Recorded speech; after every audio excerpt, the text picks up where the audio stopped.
Hello. First and foremost, thank you, Mr. Tomazoni. We want to talk a little bit about the food chain sustainability challenges, and I just want to give our audience a little bit of context. So let me preface our talk by mentioning some data from the Climate Observatory.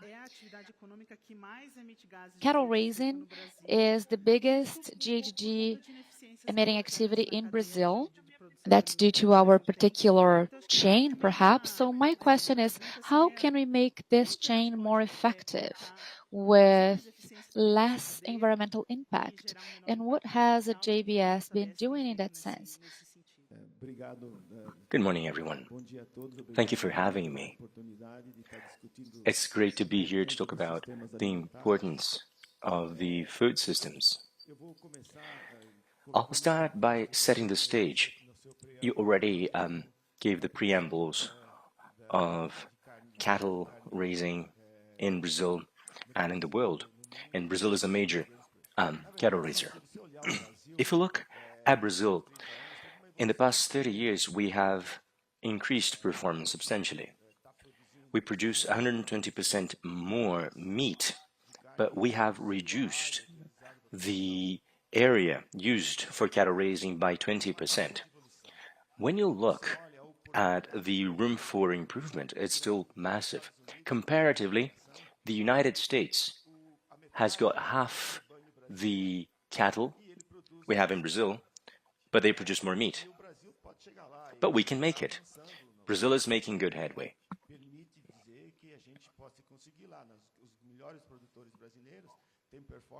We see that some cattle raisers in Brazil perform even better than American ones. That has to do with genetic traits and breeding and managing the cattle and soil management and whatnot. But when you look at the outlook, you cannot single it out as cattle raising. You have to look at the whole picture. We have cattle raisers, or rather, farmers that have three crops, so to speak. One that is corn, one that is soybeans, and one that is cattle. So we have very good room for growth. And the Getulio Vargas Foundation, they analyze innovation and technology. They had an analysis on the farms that we have. It's called the top grade or farms. And 31% of the farms already issue less, or they're carbon positive, I mean to say. They capture more carbon than they actually issue. That shows that we can do both. We can increase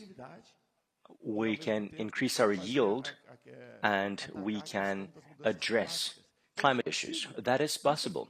Not only possible, but it's absolutely instrumental for us to increase yield. We have 2.3 billion people who are already struggling because of moderate or severe food security.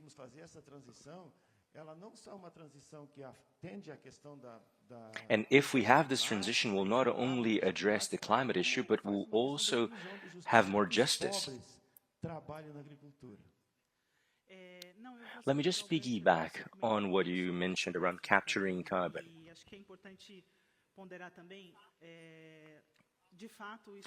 That does happen in the process of recovering the soil when you have, say, pasture that was poorly managed. But it also can't be done forever. It is a process that will be depleted sooner or later. But I also wanted to tackle deforestation. I know that JBS has forged commitments around this matter, and I'd like to try and understand what your progress has been, especially monitoring indirect vendors, because I think this is a very important point for us to be able to reduce or even eliminate deforestation completely when it comes to cattle raising. Eliminating deforestation is absolutely key, and Brazil has been making progress quickly. For 15 years now, we have been monitoring our direct vendors. We don't have any deforestation on our supply chain. We monitor each farm individually. And as you said, the challenge is the indirect vendors, the indirect suppliers. We have a blockchain platform. This platform allows for direct vendors or suppliers to feed information into the platform about their suppliers in turn. So that is our indirect suppliers. And we have the commitment that by the end of this year, we would have 100% of the indirect suppliers, and we already have that. So our direct suppliers adopted this, and they can use this platform on their own mobile, for example. They can query our database and know who they're buying from and everything that is happening.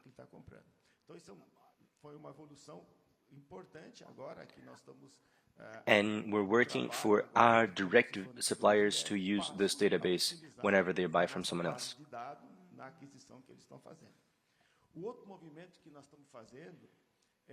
We're also working on a coalition with the government from the state of Pará. We also have a partnership with TNC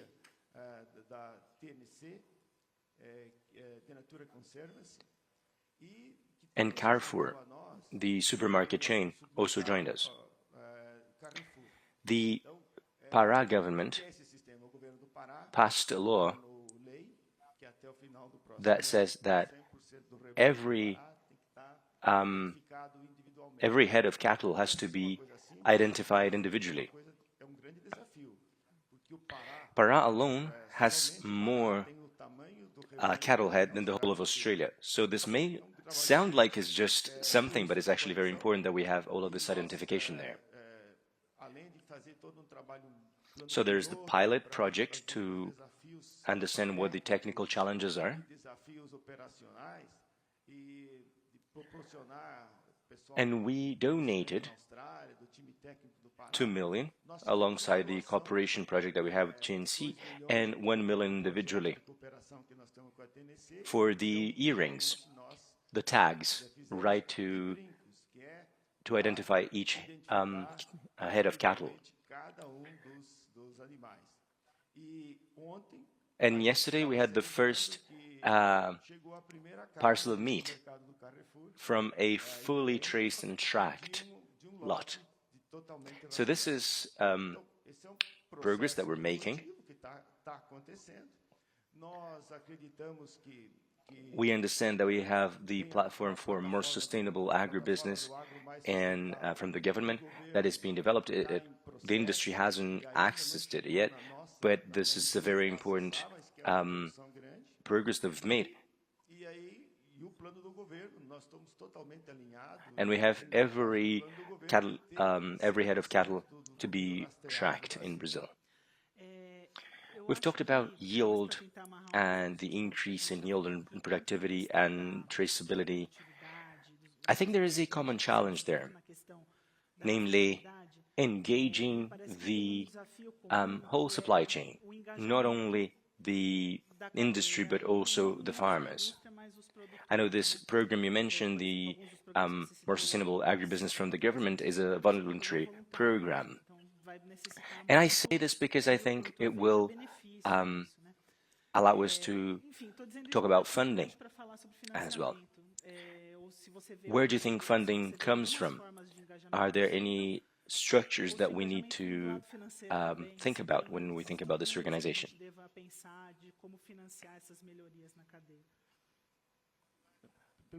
The whole society needs to have clarity that sustainability is good for the economy.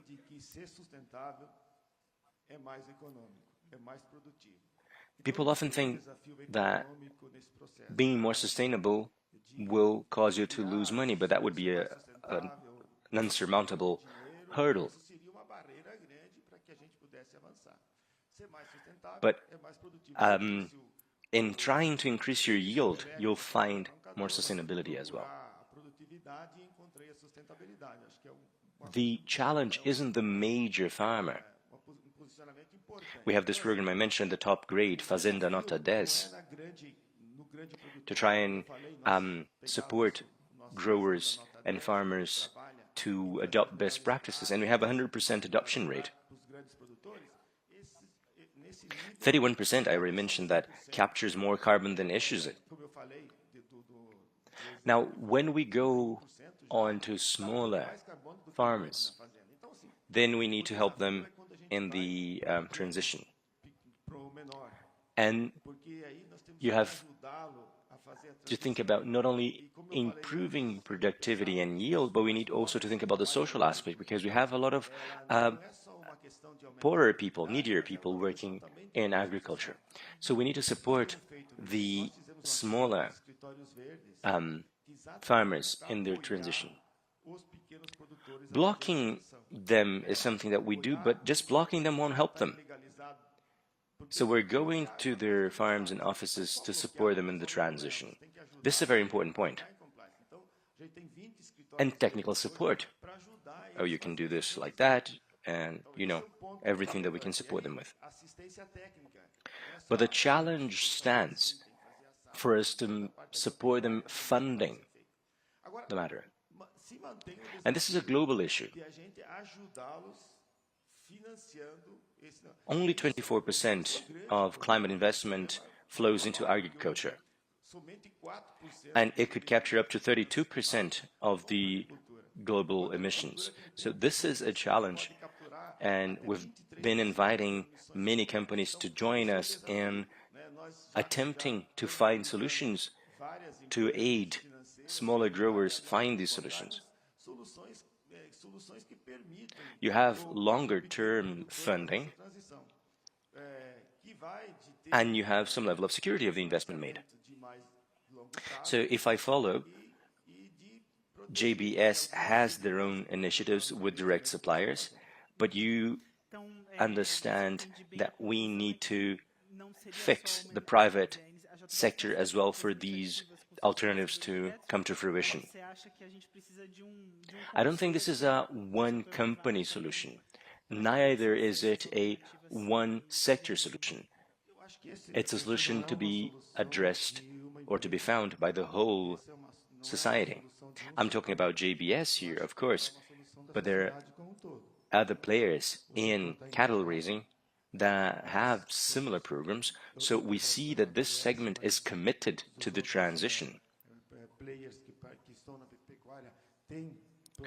But we can't look at cattle raising alone. We need to look at the whole system, agriculture as well.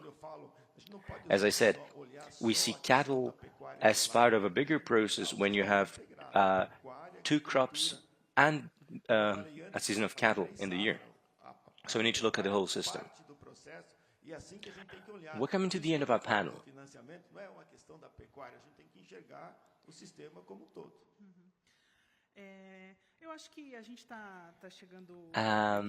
We know that JBS is going to be joining COP. You are going to be attending it in person. What do you expect to be an achievement or a goal to be achieved in COP30?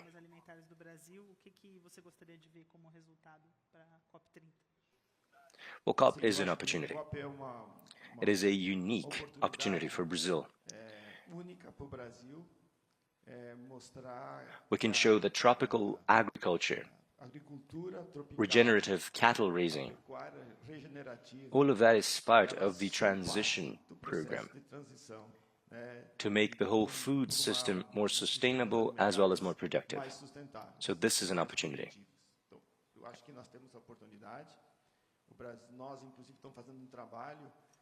We have the Exporter Association supporting us in a project as well that shows that if you look at the global system, we have a plan to work with the NDCs, not only looking at emissions, because a lot of people talk about emissions without talking about the carbon capture possibilities.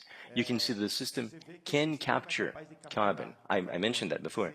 And there are farms that capture more carbon than it emits it. And I had the honor to be part of SB COP30.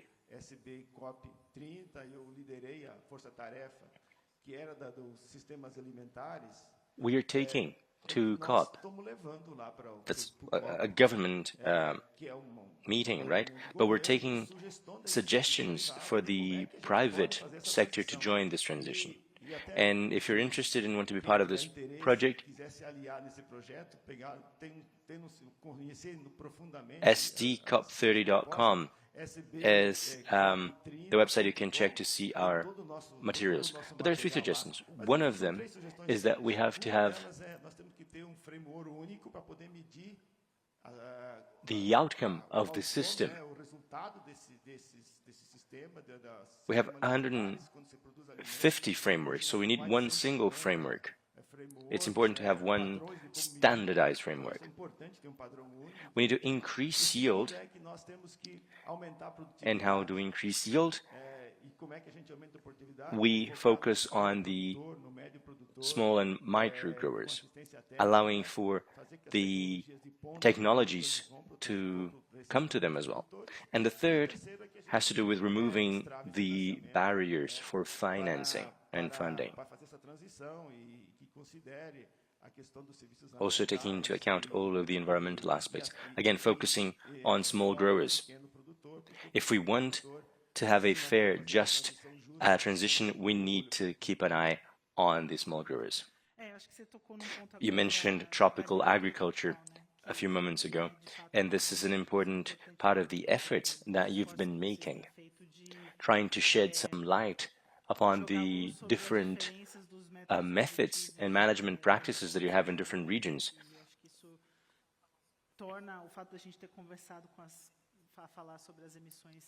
And the fact that cattle raising emissions will depend heavily on the management methods that are used, so we can find solutions that are adapted to our context and reality. Well, we're drawing towards the end of the panel. Do you have any final remarks you'd like to make?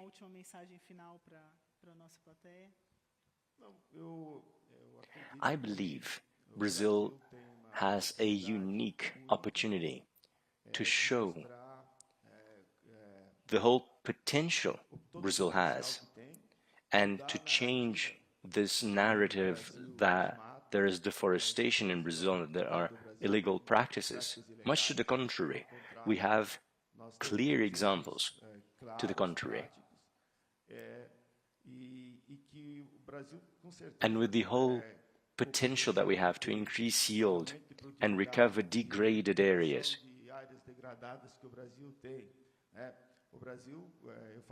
Brazil is the future of food and the future of biofuels. Brazil will be the basket for this in the future. And the SB COP30 project that we're going to be presenting at COP has 38 examples that we collected from the world for sustainable practices that can be copied. We're not really talking about new technologies to be developed. We're talking about existing practices that can be replicated.